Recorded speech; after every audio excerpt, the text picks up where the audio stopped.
그래서 거짓 증거에 속지 말라고 하는 이 말씀이 오늘 신명기 5장 1절에서부터 보면 그렇게 나와요. 1절, 2절에 보면 그렇게 이 말씀이 나옵니다. 1절에 모세가 온 이스라엘을 불러 그들에게 이르되 이스라엘이라고 하는 단어가 나올 때는 꼭 이스라엘 민족만 가리키는 게 아니라 믿는 모든 사람들을 총칭할 때 이스라엘이라는 말을 씁니다. 그래서 이스라엘아, 오늘 내가 너희의 귀에 말하는 규례와 법도를 듣고 그것을 뭐라 그러죠? 배우며 지켜 행하라. 이렇게 말씀을 줬어요. 그리고 나서 2절에는 뭐라고 말씀하냐면 우리 하나님 여호와께서 호렙산에서 우리와 언약을 세우셨나니. 그리고 십계명이 나오는데 이 5장에는 십계명이 바로 조상들과 하나님의 백성들과 호렙산에서 언약을 맺었다는 건 약속을 맺었다는 거예요. 그 약속을 그들에게만 맺은 게 아니라 오늘 3절에 보면 구체적으로 메시지가 나오는데 이 언약은, 이 약속은 여호와께서 우리 조상들과 세우신 것이 아니요. 그러니까 조상들에게만 세운 게 아니라고 오늘 어디 있는 사람, 여기 살아있는 우리 곧 우리와 세우신 것이라. 오늘 계속해서 믿고 믿는 세대들에게 계속 지속적으로 언약을 맺은 거예요. 오늘 우리와 세우신 언약이라는 거예요. 그러니까 오늘 본문에 나오는 이 메시지 중에 보통 10가지의 십계명이 나타나요. 그래서 이 십계명에 대해서 여러분, 십계명 뭐가 나타나죠? 이 십계명이 본문에 있는데 우리가 십계명을 한국 교인들은 모르는 사람이 없습니다.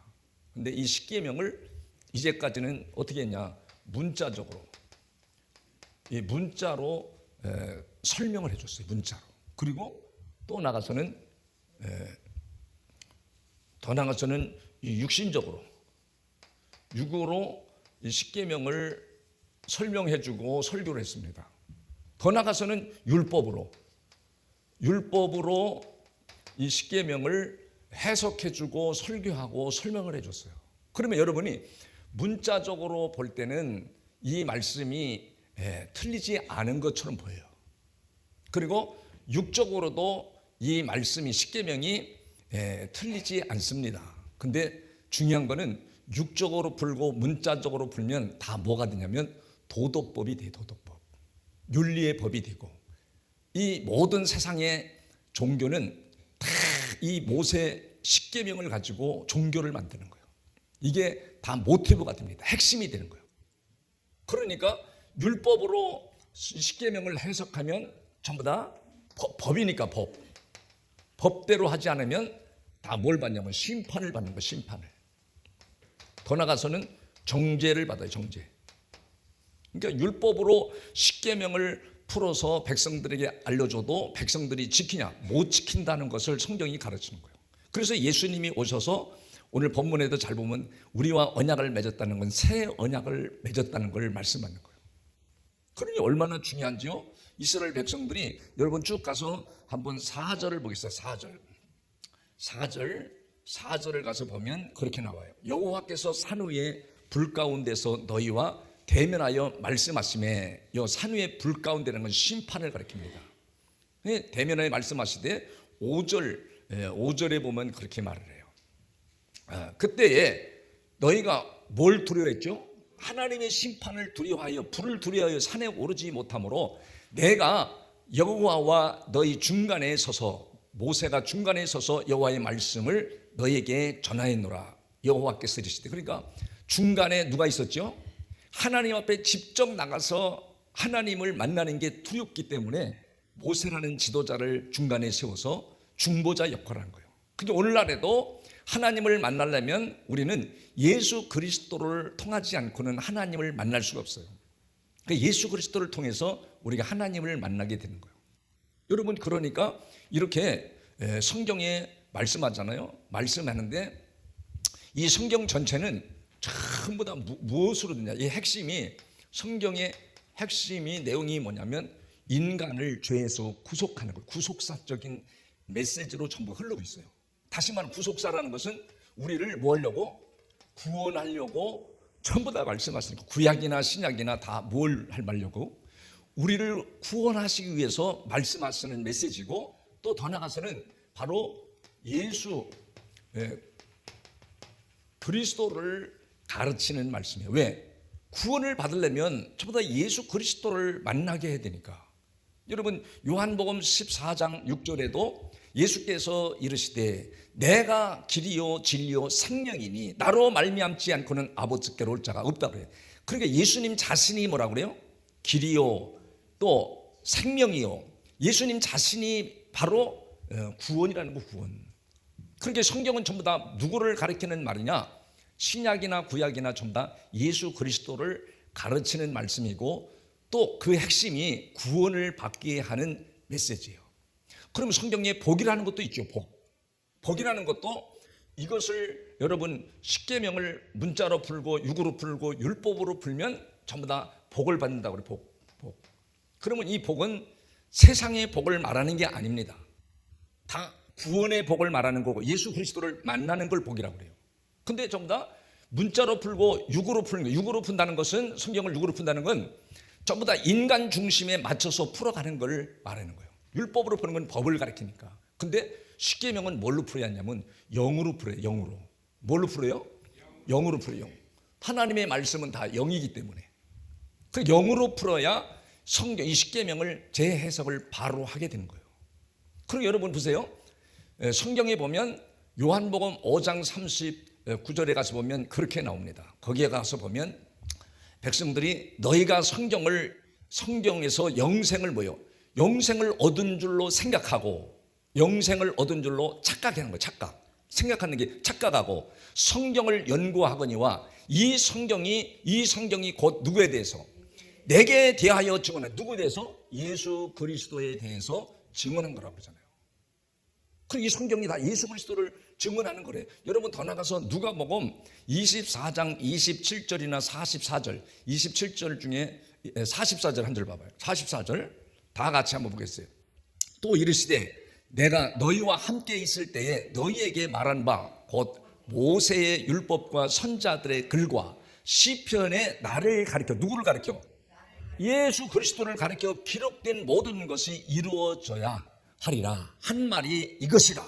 그러니까 전부 다 성경은 구약이나 신약이나 다 누구를 가리키는 거죠? 예수 그리스도. 그 핵심의 메시지는 뭐예요? 구원의 복을 받기 위해서. 그러니까 복을 받는다는 건 전부 다 구원의 복을 받는 걸 말해요. 그러니까 세상의 복은 그냥 열매로 나타나는 거예요. 열매로. 이게 영적으로 성경을 이제 해석해 주게 되는 거예요. 영적으로. 그래야 십계명을 제대로 풀어지게 되는 겁니다. 여러분 우리가 다음 오늘 본문에 가서 6절에 가서 보면 그렇게 나와요. 6절 한번 보겠어요. 6절에 보면 뭐라고 나오는가? 자, 6절 말씀 다 같이 시작. 나는 너를 애굽 땅 종되었던 집에서 인도하여 낸 내 하나님 여호와라 그러잖아요. 나는 너를 어디서 인도했대요? 애굽 땅에서 어떻게 살았다고 그래요?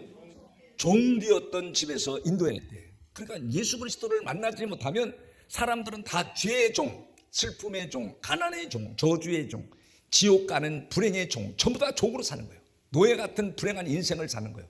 뭐 돈이 조금 많아서 조금 여유롭게 살 뿐이지 돈이 많아도 인생은 늘 근심과 걱정 속에서 살 수밖에 없도록 돼 있어요.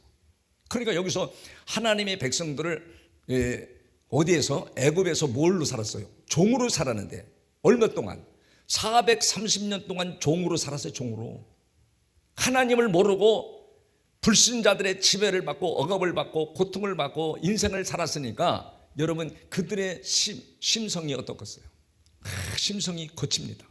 거치고 또 막 짜증내고 인생이 막가파로 오직 욕심을 내고 인생이 자기 욕심을 내고 자기 중심으로 살 수밖에 없는 아주 거칠어진 인생들이에요. 신경이 예민하고 날카로운 삶을 살 수밖에 없는 거예요. 종살이 하니까 자유가 없이. 그러다가 하나님의 인도로 모세를 통해서 홍해 바다를 건너 어디로 나왔냐? 광야로 나온 거예요. 광야로 나와서 자유를 하나님 줘서 자유. 농사를 짓지 않아도 여러분 그렇게 하루 종일 아침부터 저녁까지 정말 생고생을 하며 돈을 벌고 열심히 달려가도 종이야. 불행한 사람이야. 거기서 농사를 짓지 않고 광야에 나와서 자유를 줬어요. 자유를 줬는데도 그들은 얼마나 광야 생활이 흡족하지 않고 불평이 많은지. 그러니까 하나님이 애굽에서 430년 동안 불의하게 하나님을 모르고 거칠고 과격하고 강팍한 인생을 살던 인생들을 어디로?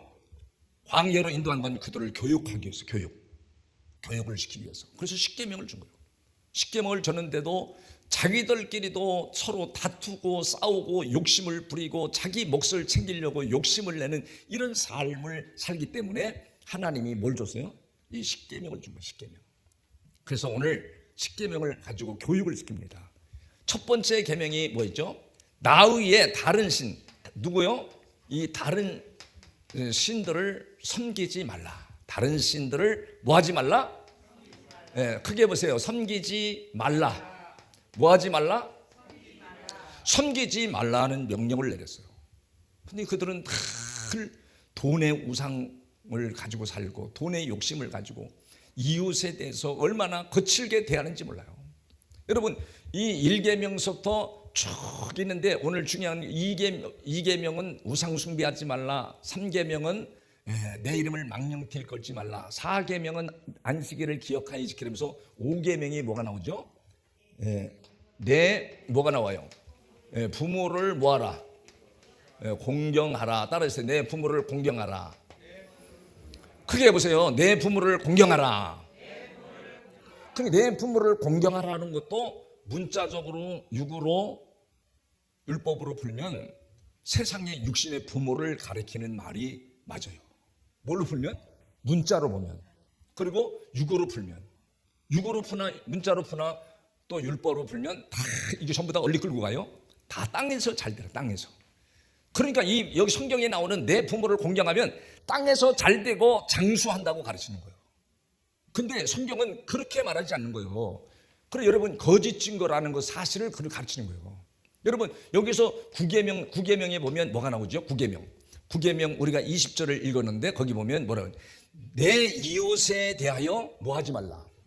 네, 이웃에 대하여 뭐요? 거짓 증거. 거짓 증거하지 말라 그러잖아요. 그리고 내 이웃이라는 것은 나 아닌 다른 사람 또 공동체 전부 다 모든 사람들에게 뭐 하지 말라는 거죠? 거짓 증거하지 말라는 거죠. 거짓 증거하지 말라는 것은 다른 사람을 속이고 사기치는 걸 말하잖아요. 다른 사람을 속여. 왜 다른 사람을 속일까? 왜 사람이 다른 사람을 속일까요? 속이는 이유는 내가 이득을 얻기 위해서 속이는 거예요. 내게 이득을 얻고 그러면 상대방은 어떻게 되는가? 상대방은 상처를 받고 상대방은 어떻게 되죠? 상대방은 피해를 당하는 거예요. 그러니까 모세가 광야로 백성들을 이끌고 나와서 얼마나 재판을 많이 하는지 몰라요. 날마다 쌈박질하는, 날마다 분쟁하고 다투고 그러니까 모세가 일일이 재판하고 하려고 하니까 너무 일이 많으니까 장인을 만났을 때, 이드로 장인을 만났을 때, 야, 내가 혼자 다 하지 말고 1000부장을 세우고 100부장을 세우고 50부장, 10부장을 세워서 그들에게 공정하게 정의롭게 판결을 내리도록 하라. 그래서 일을 분산시켰어요. 뭐 때문에? 이웃 간에 전부 다 거짓말하고 사기치고 자기 이득을 챙기려고 하는. 그러니까 오늘 이 시대, 구약의 당시나 지금 오늘날 이 시대에도 거짓이 난무하는 시대예요. 거짓이. 왜 거짓을 한다 그랬죠? 내게 유익을 얻기 위해서. 다른 사람이 피해를 보거나 상관이 없어요. 거짓말하는 사람들은, 사기치는 사람들은 다른 사람이 뭐 죽어나가나 상처받고 고통을 상경 안 하는 거예요. 전부 다 내 유익만 챙기는 거예요. 이런 잘못된 생각 때문에 하나님이 내 이웃에게 거짓 증거하지 말라 이렇게 광야로 백성들을 데리고 와서 교육을 시키는 거예요. 계속. 그런데 신약에 와서는 더 중요합니다. 예수님이 마태복음 5장 17절에 가서 뭐라고 말했는가? 마태복음 5장 17절에 보면 그렇게 말합니다. 마태복음 5장 17절에 보면 내가 율법이나 선자를 뭐 해놨다고요? 그걸 없애려고 온 것이 아니라 폐하러 온 줄로 생각하지 말라. 폐하러 온 것이 아니요 뭐로 왔대요? 완전하게 하려 합니다. 완전하게 한다는 것은 복음으로 들어가는 삶을 가르치는 거예요. 예수 그리스도 안으로 들어가는 삶을 가르치는 거예요. 구원의 백성이 되는 구원의 백성. 그게 완전한 길로 가는 거예요. 우리가 구원받지 못하면 평생 예수 믿어도 소용없는 거죠. 평생 예수 믿었는데 구원의 축복이 없어. 왜? 십계명을 율법으로 보거든. 그러니까 율법으로 보는 것은 전부 심판을 말하고 정죄를 말해. 정죄. 다 정죄합니다. 심판합니다. 나는 잘났고 당신이 잘못돼서 정죄하고 심판하는 거예요. 그래서 심심치 않게 교회 공동체 안에서도 타인을 정죄하고 심판하는 일들이 엄청나게 많이 생기는 거죠. 여러분 얼마나 중요한데, 그러니까 요 이웃에게 거짓을 증거하지 말라는 것은 다른 말로는 진리를 가르쳐 주지 않는 것을 다 거짓 증거라고 해요. 뭘 가르쳐 주지 않는 거? 그러니까 지금 강단에서 십계명을 율법으로 풀어주고 육으로 풀어주고 문자로 풀어서 세상의 복에 맞춰버리면 이단 종교나 세상 종교나 우상 숭배하는 종교나 다 똑같아 버려요. 기독교에서는 그러니까 영으로 가르치는, 영으로. 이웃에게 거짓 증거하지 말라는 건 뭘 가르치는 거예요? 진리를 바르게 가르쳐 주는 거예요. 진리를 왜곡하지 말고 바르게 가르쳐라. 바로 뭐예요? 예수 그리스도가 누군지를 알려서 여러분이 구원을 받게 하는데 목적이 있는 거예요. 성경 전체가. 그래서 여러분 갈라디아서 1장에 보면 1장에 가서 보겠어요. 갈라디아 1장 8절에 보면 뭐라고 나오는가 한번 같이. 그러나 우리나, 다 같이 크게 읽어야 돼요. 우리나 혹은 하늘로부터 온 천사라도 우리가 너에게 전한 복음 위에, 우리가 너에게 전한 복음 위에 다른 복음을 전하면 뭘 받아요? 저주를 받으면 어디 가는 거예요? 천국 가는 거예요? 지옥 가는 거예요? 지옥 가는 거죠. 저주 받으면 지옥 가는 거죠. 왜? 다른 복음을 전하고 가르치면, 그 다른 복음이 다시 말하면 뭐예요? 다 거짓 증거하는 거죠. 그럼 여러분이 거짓 증거에 속으면 어떻게 돼요? 여러분 불행하게 되는 거죠. 망하는 거죠. 그럼 이 시대에 돌아가는 정치인들의 거짓 선동에도 여러분이 속으면 다 나라가 다 망하는 거죠. 후손들이 다 미래가 없는 거죠. 그러니까 속지 않고 여러분이 분별할 수 있는 능력을, 이 진리를 통해서 분별하는 은혜가 여러분의 심령에 차고 넘칠 때 가정이 살고 여러분 자신이 살고 인생이 사는 역사가 일어나는 줄을 믿으시길 바랍니다. 믿으시길 바랍니다. 성경에 그게 얼마나 많이 나오는지. 요한계시록 21장 8절에서는 거짓 증거하는 자는 둘째 사명에 참여한다고 했고, 여러분 요한계시록 22장 15절에서는 거짓을 좋아하는 자는 다 성 밖에 있으리라. 성 밖에. 구원 못 받는다는 거예요. 근데 사람들이 사람과 사람 사이에 거짓 증언하는 것을 가르치는 말이 아니에요. 저는 사람이 살아가면서도 선한 거짓말, 좋은 거짓말도 있다고 그러잖아요. 그거 거짓말했다고 그래서 여러분이 둘째 사망에 참여하고 지옥 가면 예수를 믿을 필요가 없잖아요. 예수님은 우리의 죄를 사해 주시고 용서해 주시기 위해서, 그리고 구원을 주시기 위해서 우리가 예수 그리스도를 믿는 건데, 그렇잖아요. 그러니까 여러분이 이 말은 바로 복음을 가르쳐 주지 않고 진리를 가르쳐 주지 않으면 거짓 증거라는 거짓 증거. 거짓 증거하면 다 둘째 사망에 성 밖으로 가게 된다는 거예요. 저주를 받는다는 거예요. 그러니까 여러분 진리를 바로 깨닫고 진리를 가르쳐주는 말씀을 잘 받아 먹으시기를 주의 이름으로 축복합니다. 그런즉 거짓을 버리고 각각 그 이웃과 더불어 참된 것을 말하라. 이는 너희가 서로 지체가 됩니다. 그럼 우리는 만날 때마다 복음을 증거하고 영으로 말씀을 해주는 것을 잘 듣고 예수 그리스도 잘 믿어야 돼. 여러분 요한복음의 8장에 보면 대낮에 간음하다가 여인이 붙들렸어요. 동네 사람들한테 발각이 됐어. 그것도 바리새인들한테 발각이 됩니다. 간음하다 걸리면 모세의 율법에는 돌로 뭐래요? 쳐지기라고 그랬어. 그래갖고 막 돌로 쳐주기 일보 직전에 동네 사람들이 막 이 여인을 일리 몰고 저리 몰고 이 마당으로 저 마당으로 몰고 다닐 때 예수님이 사람들이 하도 많이 모였길래 거기를 딱 오게 됐어요. 보니까 그냥 여인이 지금처럼 미장원이 있으면 머리를 이쁘게 깎고 파마도 하고 막 면류관처럼 푹 하는데, 그 당시 미장원이 있어요? 뭐가 있어요? 그냥 머리가 길어가지고 다 풀려가지고 미친 여자처럼 머리가 다 가려져가지고 얼굴을 나타날 수가 없는 거예요. 근데 예수님이 그때 나타나서 딱 말씀을 전해준 거예요. 말씀을 입으로도 전하지 않고 글로 쓴 거예요. 누구든지 죄 없는 자가 이 여인을 돌로 쳐라. 그래서 와봐. 당신도 와봐. 바리새인도 와봐. 다 와봐. 와서 이거 봐. 봐서 읽어보니까 어머, 죄 없는 인간이 누가 있어. 그러니까 다 36개 다 도망해버린 거예요. 도망하고 예수님이 다 도망했을 때 요한복음 8장 10절에 뭐라고 말씀하는가. 놀라운 말씀이 나타나는 거예요. 예수께서 일어나사 여자 위에 아무도 없는 것을 보시고 이르시되 여자여 너를 고발하던 그들이 어디에 있느냐. 너를 고발하고 정죄하던 자가 어디에 있느냐. 그랬더니 뭐라고 그래요? 너를 정죄하는 자가 없느냐. 예수님 물어봤어. 그때는 다음 절에 여자가 뭐라고 그러죠? 대답하되 주여 없나이다. 예수께서 이르시되 나도 너를 뭐하노래요? 정죄하지 아니하노니. 정죄하지 않는다. 정죄는 율법으로 대할 때 정죄가 될 거예요. 그러니까 율법주의자, 교회 안에도 율법주의자, 오래 믿어가지고 성경을 잘 알아. 네? 영생을 얻은 줄로 착각하고 성경을 연구까지 했어. 그런데 이 성경은 예수 그리스도를 말하는 건데, 예수 그리스도는 바로 복음으로 들어갔던 만들잖아요. 복음으로 주님이 사시기 때문에, 복음을 전파하고 전파하고 복음으로 사시는 분이기 때문에, 간음하다가 붙들린 여인에게 전부 다 온 동네 사람들이 다 돌로 쳐 죽이려고 할 때, 나도 너를 정죄하지 아니하노니 가서 다시는 뭐라 그래요? 죄를 범하지 말라. 죄를 범하지. 죄를 예수님이 그렇게 말씀하고 선포했다고 죄를 안 범해요? 네? 우리 권사님들 죄를 안 범해요? 오늘 예수님 만났으니까 나는 앞으로도 죄 안 짓고, 죄 안 짓는 데 생각하면 자기가 하나님이 되는 거야, 이 땅에서. 예수 믿을 필요 없어. 교회 올 필요 없어. 오늘 죄를 안 졌어도 내일 또 세상에 나가면 또 죄를 짓는 거예요. 거짓말을 또 치고, 예? 복음으로 살지 않고 진리. 그러니까 예수님에게 다시는 죄를 짓지 말라고 하는 것은 복음 안에 살아가는 거예요. 진리 안에 살아가는 말을 가르치는 거예요. 그래야 내가 넘어졌어도, 내가 살다가 인생이 육이 약하고 심성이 약하고 타락한 인생을 가졌기 때문에 죄를 지으면 다시 주님을 만나서, 주님, 내가 또 넘어졌습니다. 내가 죄를 졌습니다. 나를 용서해 주시옵소서. 이같이 미약한 자를 주님 용서해 주겠소. 예수 그리스도께서 십자가에서 피를 흘리시고 사망 권세를 이기시고 부활하신 예수 그리스도를 나도 믿기를 원해요. 나도 믿기를 원해요. 나도 주님을 잘 섬기기를 원해요. 할렐루야. 여러분, 예수님 그러잖아요. 나도 너를 정죄하지 아니하노니 다시는 죄를 짓지 말라. 복음으로 살아. 주님 만나서 살아라. 그래서 요한복음 8장 15절에도 너희는 육체를 따라 판단하나 나는 아무도 판단하지 아니하노라. 예수님 판단 안 하시는 거예요. 예수님 만나면, 주님 너희 안다. 암흑의 권사 안다. 너 마음이 심성이 약한 거 안다. 조금만 마음이 삐뚤어져도 교회 오고 싶지 않지. 너 세상에 가서 안주하고 싶지, 편안하게 자빠져 사고 싶지, 다 알아 주님이. 그럼 용서해 주는 거예요. 얼마나 좋아.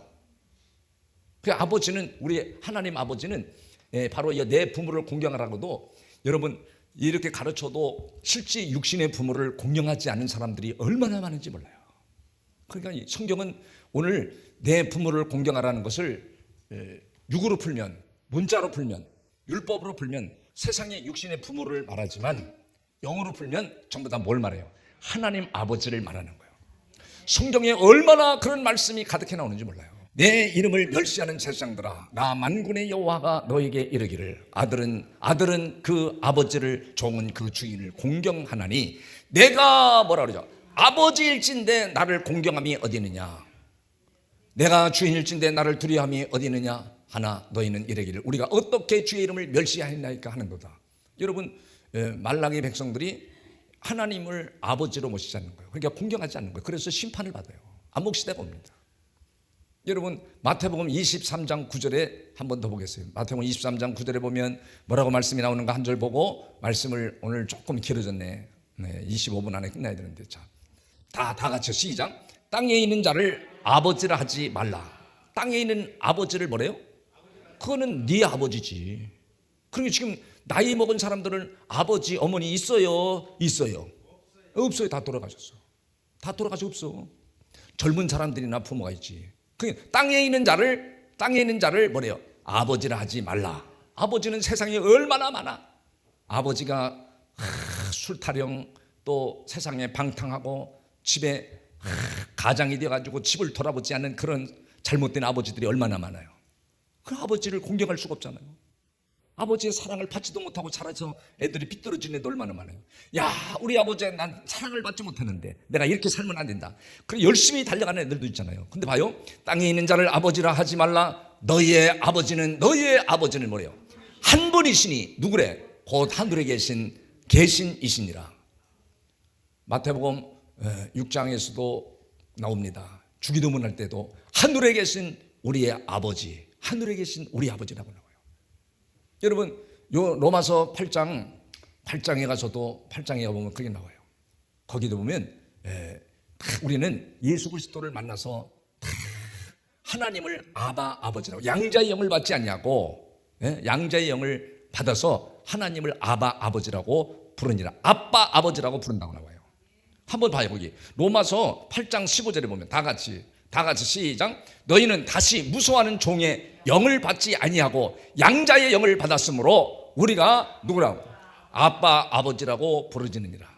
하나님을 아빠 아버지라고. 여러분 하나님을 진정한 아버지라고 아는 사람들은 하나님이 다 돌보십니다.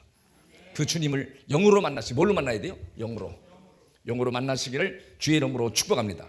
그러니까 다음 시간에 이제 좀 깊이 해줄게요. 이 내 부모를 공경하는 건 하나님을 공경하는 자가 1계명, 다른 신을 섬기지 않고 하나님을 바로 섬겨요.